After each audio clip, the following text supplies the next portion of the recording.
Republic of India ఇది విన్నప్పుడు ప్రతి భారతీయుడి రొమ్ము విరుచుకుంటుంది. భారతీయ జాతీయ పతాకం సగర్వంగా రెపరెపలాడుతుంది.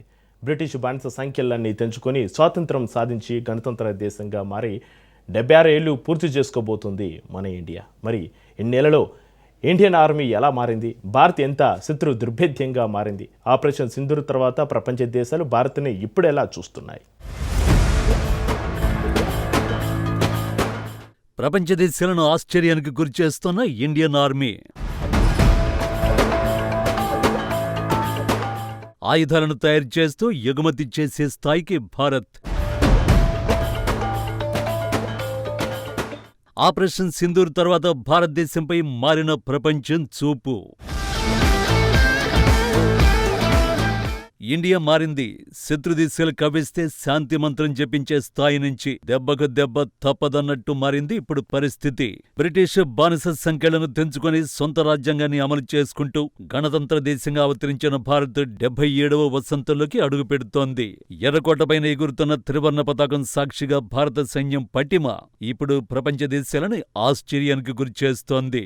ఒకప్పుడు ఆయుధాల కోసం ఇతర దేశాల వైపు చూసిన భారత్ నేడు సొంతంగా ఆయుధాలు తయారు చేసి వాటిని ఎగుమతి చేసే స్థాయికి ఎదిగింది. భారత సైన్యం ఇప్పుడు ప్రపంచంలోని ప్రతిష్టాత్మక శక్తివంతమైన బలగాల్లో ఒకటిగా ఎదిగింది. త్రివర్ణం కింద ప్రతిరోజు శత్రువుల కావ్వింపు అవకాశాన్ని అడ్డుకునే మన జవాన్లు దేశ భద్రతకు పటిమగా నిలుస్తున్నారు. 1950లో గణతంత్రం వచ్చినప్పుడు మన సైన్యం ఆధునిక ఆయుధాల విషయంలో బలహీనంగా ఉండేది. బ్రిటిష్ కాలం నాటి ఆయుధాలపై మాత్రమే ఆధారపడి ఉండేది. కానీ 75 సంవత్సరాల తర్వాత సీన్ పూర్తిగా మారిపోయింది. భారత సైన్యం ఇప్పుడు తేజస్ యుద్ధ విమానాలు, ఐఎన్ఎస్ విక్రాంత్ లాంటి ఎయిర్క్రాఫ్ట్ క్యారియర్లు, అర్జున్ ట్యాంకులు వంటి ఆధునిక ఆయుధాలతో శత్రువుల ముందు నిలుస్తోంది.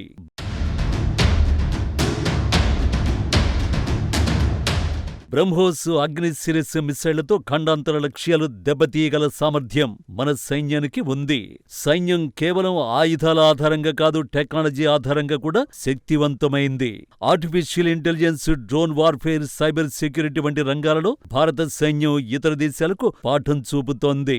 మన సరిహద్దుల్లో, చతురంగంలో ఎడారులు, మంచు కొండలు, తట్టుకోలేని వాతావరణాలు. ఏ సందర్భంలోనైనా జవాన్లు శత్రువుల్ని ఎదుర్కొంటున్నారు. వారి ధైర్యం, సాహసం, దేశభక్తి భారత సైన్యానికి పరాక్రమాన్నిస్తోంది. భారత సైన్యం ఇప్పుడే ఆధునిక యుద్ధ తంత్రాలన్నీ అవలంబిస్తోంది.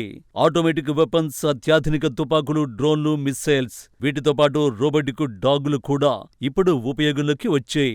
వీటి ద్వారా సైనికులకు ప్రాణనష్టం లేకుండా శత్రువులపై ఖచ్చితమైన దాడులు చేయొచ్చు. డ్రోన్ల సాయంతో శత్రువుల కదలికల్ని ముందే తెలుసుకుని వాటిని నాశనం చేయగల సామర్థ్యం భారత సైన్యానికి ప్రత్యేకత ఇస్తోంది. ఇండియన్ ఆర్మీ సరిహద్దుల రక్షణలో మాత్రమే కాదు, సైబర్ దాడులు, డ్రోన్ యుద్ధం వంటి అత్యాధునిక యుద్ధాలను ఎదుర్కొనేందుకు సిద్ధంగా ఉంది.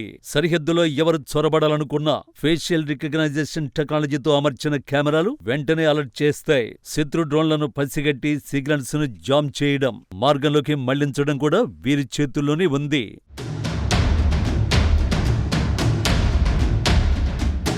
ప్రస్తుతం భారత సైన్యానికి అత్యాధునిక ఆయుధాల శ్రేణి ఉంది.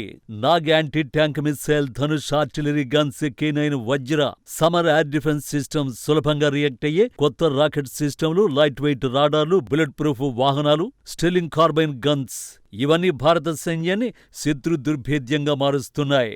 భారత సైన్యం ఆపరేషన్ సింధూర్, ఉరి, బాలకోట్ వంటి ఘర్షణల్లో శక్తి చూపించింది. ఈ ఆపరేషన్ల ద్వారా ప్రపంచ దేశాలకు భారత్ కేవలం శాంతిని కోరుకునే దేశమే కాకుండా అవసరమైతే తన సార్వభౌమాధికారాన్ని రక్షించగల సైన్యంతో ఉన్న దేశమని చాటి చెప్పింది.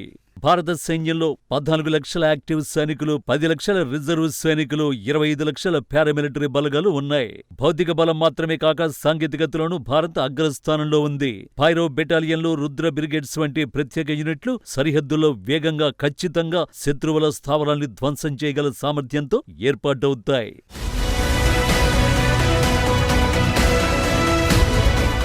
భారత ఆర్మీ ఇప్పుడు ప్రపంచంలోని అత్యంత శక్తివంతమైన సైన్యాల్లో 4వ స్థానంలో ఉంది. 77వ రిపబ్లిక్ వేడుకలలో మన జవాన్లు దేశ రక్షణలో హిమాలయ మంచు శిఖరాల నుండి సముద్ర గర్భాల వరకు ప్రతి ప్రాంతంలో సిద్ధంగా ఉన్నారని గర్వంగా చెప్పొచ్చు. భారత సైన్యం గ్లోబల్ స్టేజిలో సెక్యూరిటీ ప్రొవైడర్ గా నిలిచింది. రక్షణ రంగంలో ఉత్పత్తులను ఎగుమతి చేస్తోంది.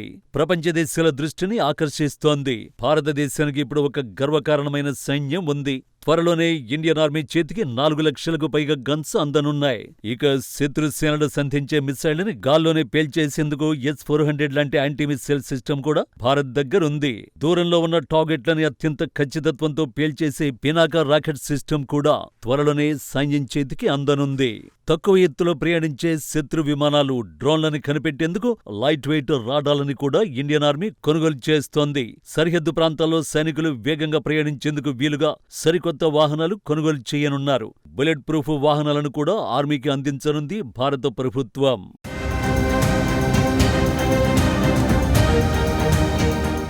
ఆపరేషన్ సింధూర్తో కలిపి పాకిస్తాన్తో 5 సార్లు, చైనాతో ఒకసారి భారత్ యుద్ధం చేసింది.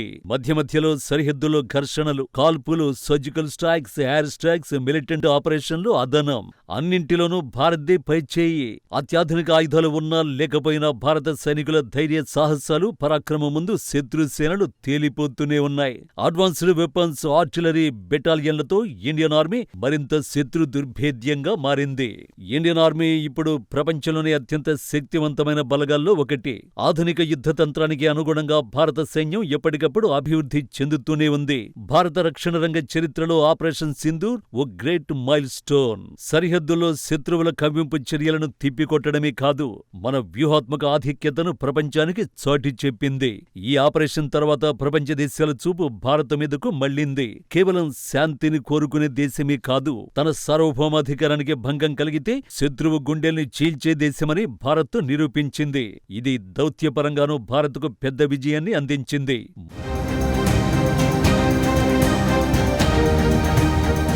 మొత్తానికి ఒకప్పుడు ఇండియాను ఓ మార్కెట్గా మాత్రమే చూసిన ప్రపంచ దేశాలు ఇప్పుడొక సెక్యూరిటీ ప్రొవైడర్గా చూస్తున్నాయి. హిమాలయ మంచు శిఖరాల నుంచి సముద్ర గర్భాల వరకు భారత జవాన్ల పహారా ఈ దేశానికి ఎవరూ ఛేదించలేని రక్షణ కవచం.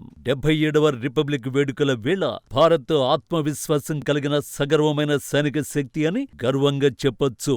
ఇండియన్ రిపబ్లిక్ ఆర్మీ ఇప్పుడు ప్రపంచ దేశాలని మేటి సైన్యాల్లో ముందు వరుసలో ఉంది. రానున్న రోజుల్లో అగ్రస్థానానికి చేరుతుంది.